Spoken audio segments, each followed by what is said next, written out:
اللهم صل على محمد وآل محمد. بسم الله الرحمن الرحيم. عن جابر بن عبد الله الأنصاري أنه قال: عن فاطمة الزهراء عليها السلام بنت رسول الله قال: سمعت فاطمة أنها قالت: دخل علي أبي يا رسول الله في بعض الأيام فقال: السلام عليك يا فاطمة. فقلت: عليك السلام. قال: إني أجد في بدني ضعفا. فقلت له: أعيذك بالله يا أبتاه من الضعف.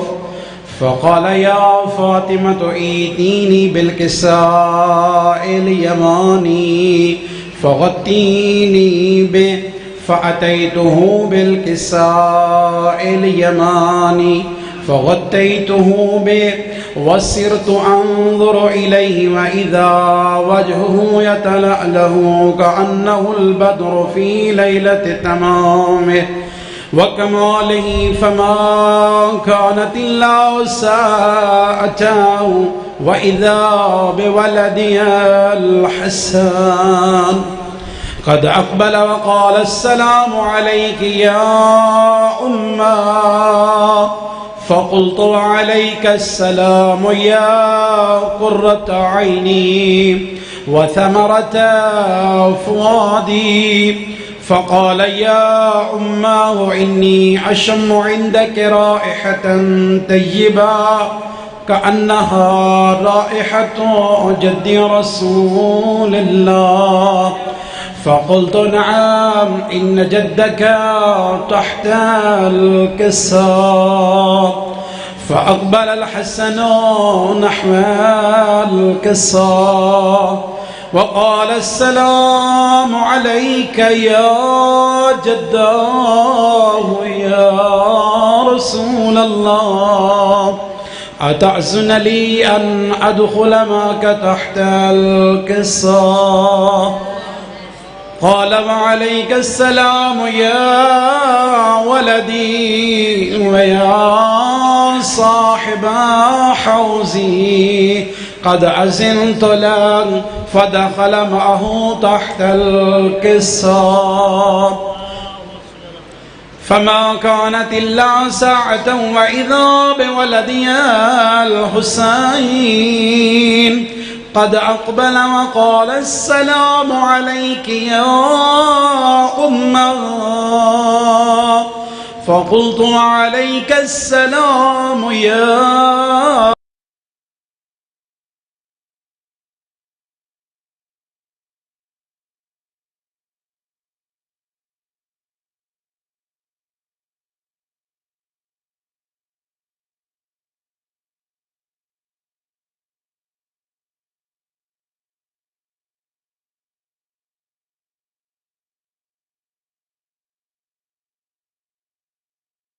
بنت رسول الله.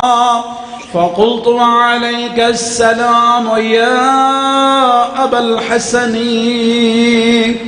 ويا أمير المؤمنين. فقال: يا فاطمة إني أشم عندك رائحة طيبة كأنها رائحة أخي وابن عمي رسول الله. فقلت: نعم، ها هو مع ولديك تحت الكساء. فأقبل علي نحو الكساء وقال: السلام عليك يا رسول الله. أتأذن لي أن أكون معكم تحت الكساء؟ فقال له: عليك السلام يا أخي ويا وصيي وخليفتي وصاحب لوائي قد عزمت لك فدخل علي تحت الكساء ثم أتيت نحو الكساء وقلت السلام عليك يا أبتاه يا رسول الله أتحسن لي أن أكون معكم تحت الكساء قال وعليك السلام يا بنتي ويا بزعتي قد عزمت لك فدخلت تحت الكساء فلما اكتملوا جميعا تحت الكساء أخذ أبي رسول الله بطرف الكساء وأومى بيده اليمنى إلى السماء وقال اللهم إن هؤلاء أهل بيتي خاصتي وحامتي لحمهم لحمي ودمهم دمي يعلمني ما يعلمهم ويحزنني ما يحزنهم أنا حرب لمن حاربهم وسلم لمن صالمهم وعدو لمن عاداهم ومحب لمن أحبهم إنهم مني وأنا منهم فاجعل صلواتك وبركاتك ورحمتك وغفرانك ورضوانك علي وعليهم وأذهب عنهم الرجس وطهرهم تطهيرا.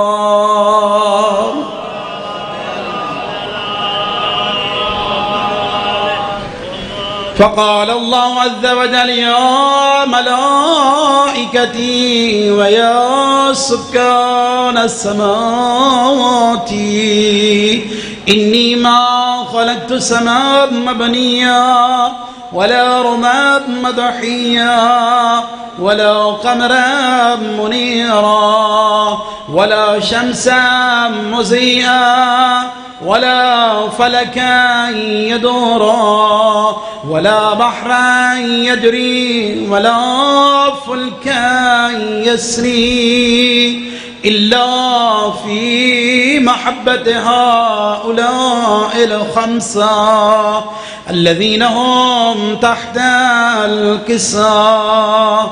فقال الأمين جبرائيل يا رب ومن تحت الكساء؟ فقال عز وجل أهل بيت النبوة ومعدن الرسالة هم فاطمة وأبوها وبعلها وابنها.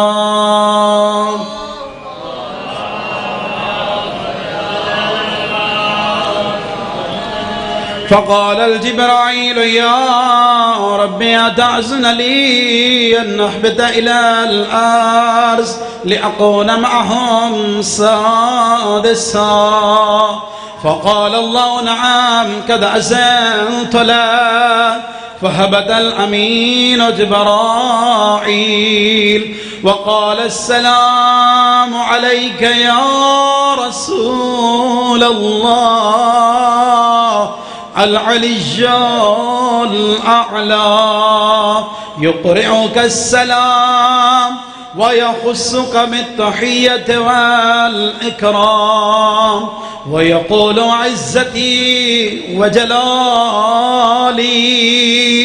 إني ما خلقت السماء مبنيا ولا أرزا مضحيا ولا كمرا منيرا ولا شمسا مضيئا ولا فلكا يدور ولا بحرا يجري ولا فلكا يسري إلا لعجلكم ومحبتكم، وقد عزن لي أن أدخل معكم، فهل تعزن لي يا رسول الله؟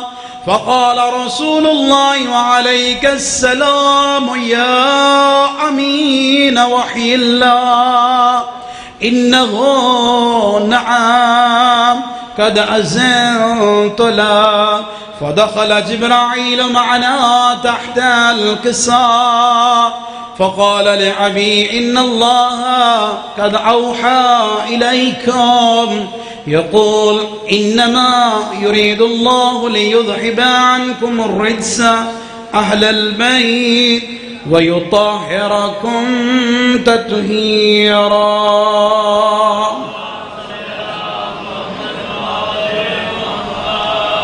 فقال علي لأبي يا رسول الله أخبرني ما لجلوسنا هذا تحت الكساء من فضل عند الله. فقال النبي صلى الله عليه وآله والذي بعثني بالحق نبيا واصطفاني بالرسالة نجيا، ما ذكر خبرنا هذا في محفل من محافل أهل الأرض وفيه جمع من شيعتنا ومحبينا إلا ونزلت عليهم الرحمة وحفت بهم الملائكة واستغفرت لهم إلى أن يتفرقوا. فقال علي إذن والله فزنا وفعذا شيعتنا رب الكعبة. فقال النبي صلى الله عليه وآله وسلم ثانيا يا علي والذي بعثني بالحق نبيا واصطفاني بالرسالة نجيا، ما ذكر خبرنا هذا في محفل من محافل أهل الأرض وفيه جمع من شيعتنا ومحبينا وفيه محمومان وإلا فرج الله هما ولا مغموما إلا وكشف الله غما ولا طالب حاجة إلا وقضى الله حاجته. فقال علي إذن والله فزنا وصعدنا وكذلك شيعتنا فازوا وسعدوا في الدنيا والآخرة رب الكعبة.